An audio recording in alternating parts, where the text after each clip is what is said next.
नमस्कार। आज सुनते हैं सुभद्रा कुमारी चौहान द्वारा लिखी कहानी अनुरोध।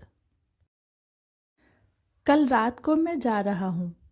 जी नहीं, अभी आप न जा सकेंगे, आग्रह, अनुरोध और आदेश के स्वर में वीणा ने कहा। निरंजन के होठों पर हल्की मुस्कुराहट खेल गई। फिर बिना कुछ कहे ही उन्होंने अपने जेब से एक पत्र निकालकर वीणा के सामने फेंक दिया और शांत स्वर में बोले, मुझे तो कोई आपत्ति नहीं, आप इस पत्र को पढ़ लीजिए। इसके बाद भी यदि आपकी यही धारणा रही कि मैं न जाऊं, तो जब तक आप न कहेंगी मैं न जाऊंगा। वीणा ने सर हिलाते हुए कहा, जी नहीं, रहने दीजिए, मैं कोई पत्र वत्र न पढ़ूंगी और न आपको जाने ही दूंगी। हल्की मुस्कुराहट के साथ निरंजन ने पत्र उठा लिया और बोले, आप न पढ़ना चाहें तो भले ही न पढ़ें, पर उनकी बात को काटते हुए वीणा ने कहा, अच्छा लाइए, जरा देखो तो सही किसका पत्र है। पत्र लेखक मेरा कोई दुश्मन ही होगा, जो इस प्रकार अनायास ही आपको मुझसे दूर खींच ले जाना चाहता है। निरंजन हंस पड़े और हंसते हंसते बोले, पत्र पढ़ लेने के बाद पत्र लेखक को शायद आप अपना दुश्मन न समझकर मित्र ही समझें। वीणा ने विरक्ति के भाव से कहा, जी नहीं, यह हो ही नहीं सकता। जो आपको मुझसे दूर खींच ले जाना चाहे वह कोई भी हो, मैं तो उसे अपना दुश्मन ही कहूंगी। निरंजन ने कहा, सच, पर आप ऐसा क्यों सोचती हैं? वीणा ने निरंजन की बात नहीं सुनी। वह तो पत्र पढ़ रही थी जिसमें लिखा था, मेरे प्राण, 1 महीना पहले तुम्हारा पत्र आया था। तुमने लिखा था कि यहाँ का काम 1-2 दिन में निपटाकर रविवार तक घर अवश्य आ जाऊंगा। इसके बाद सोचो तो कितने रविवार निकल गए। रोज तुम्हारी रास्ता देखती हूँ, उधर से आने वाली हर एक ट्रेन के समय उत्सुकता से कान दरवाजे पर ही लगे रहते हैं। ऐसा मालूम होता है कि अब तांगा आया, अब दरवाजे पर रुका, और अब तुम मेरे प्राण आकर मुझे क्या कहूँ। मैं जानती हूँ कि तुम अपना समय कहीं व्यर्थ ही नष्ट न करते होंगे, किंतु फिर भी जी नहीं मानता। यदि पंख होते तो उड़कर तुम्हारे पास पहुंच जाती। तुम कब तक आओगे? जीती हुई भी मरी सी गई बीती हूँ। जब 2 पक्षियों को भी एक साथ देखती हूँ तो हृदय में हुक सी उठती है। क्या यह लिख सकोगे कि कब तक मुझे प्रतीक्षा करनी पड़ेगी?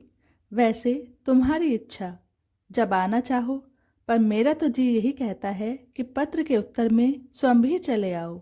तुम्हारी। पत्र पढ़ते पढ़ते कई बार वीणा के चेहरे पर विषाद की एक झलक आई और चली गई।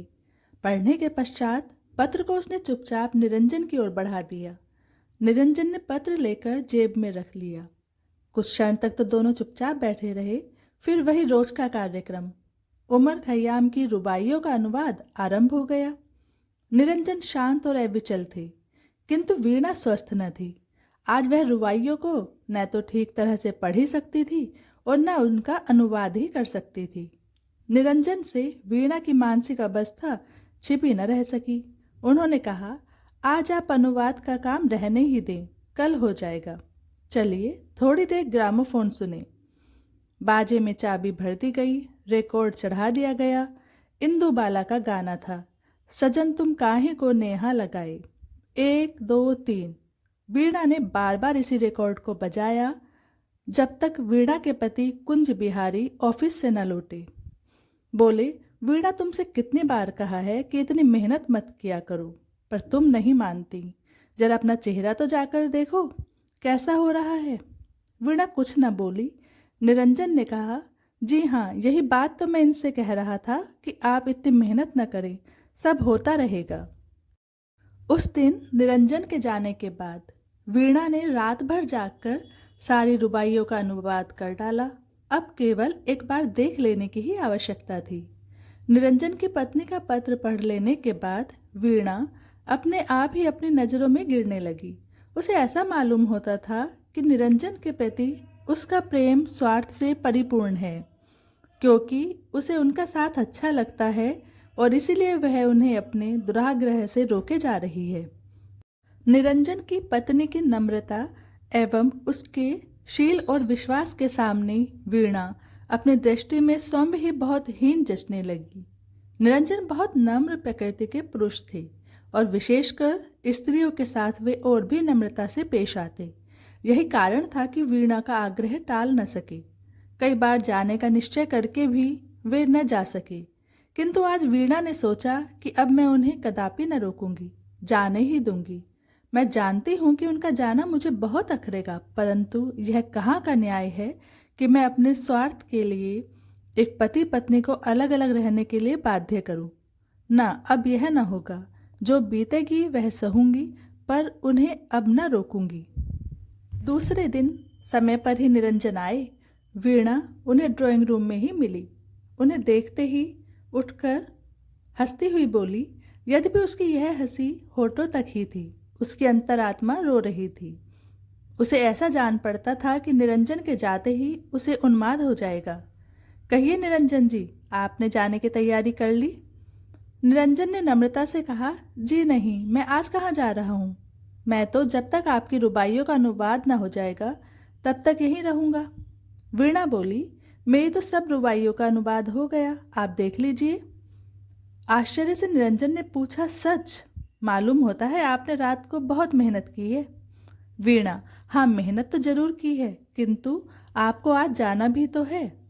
अब आप इन्हें देख लीजिए, 2-3 घंटे का काम है बस। निरंजन मुस्कुराते हुए बोले, क्यों, आप मुझसे नाराज हो गई क्या? आप मुझे इतनी जल्दी क्यों भेजना चाहती हैं? मैं आराम के साथ चला जाऊंगा। वीणा ने निरंजन पर एक मार्मिक दृष्टि डालते हुए कहा, निरंजन जी, मैं नाराज होंगी आपसे? क्या आपका हृदय इस पर विश्वास कर सकता है? मैं तो जानती हूँ कभी न करेगा, किंतु जिस प्रकार आप इतने दिनों तक मेरे आग्रह से रुके रहे, उसी प्रकार मेरे अनुरोध से आप आज रात की गाड़ी से चले जाइए। निरंजन ने दृष्टि उठाकर एक बार वीणा की ओर देखा, फिर वह अनुवाद की रुबाइयों को देखने लगे।